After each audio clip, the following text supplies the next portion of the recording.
আমরা নিজের চোখে দেখছি কত বাচ্চারা আগুনে পড়ে যাচ্ছে, বাঁচাও বাঁচাও বলছে, কিন্তু আমরা সাহায্য করতে পারিনি। আমার তো এখন অনেক খারাপ লাগতেছে, তখন অনেক বলতে পারতেছি না। তাদের সাথে অনেক খেলছি, ঘুরছি, তারপর ক্লাস পার্টির দিন অনেক মজা করছিলাম, এগুলো অনেক মনে করতেছে। বলতে পারতেছি না, অনেক খারাপ। ছোট ভাই বোনগুলা দৌড়াদৌড়ি করতো, ছোট বাচ্চা ওদের আর দেখতে পারবো না, এটার জন্য খুব খারাপ লাগবে। আবার যে ফ্রেন্ডগুলা ছিল যারা শরীর পুরে দগ্ধ হয়ে গেছে, ওদের জন্য খারাপ লাগবে। ওদের চেহারা, ওর চেহারার মধ্যে যে একটা ইয়া ছিল, যে দেখলেই যে চিনতাম যে এটা আমাদের ফ্রেন্ড, এটাও তো আর চিনবো না। তারপর যে ছোট বাচ্চারা ছিল দেখলে বাইরে বের করে রাখতো, অগরে আর দেখতে হবে না, খুব খারাপ লাগবে।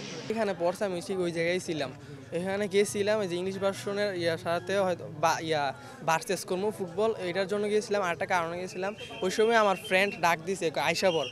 আমি আয়সা পড়ছি, সাথে সাথেই প্লেনটা পড়ছে, আমি একটু থাকলে আমার উপরেই পড়তো পুরো প্লেনটা।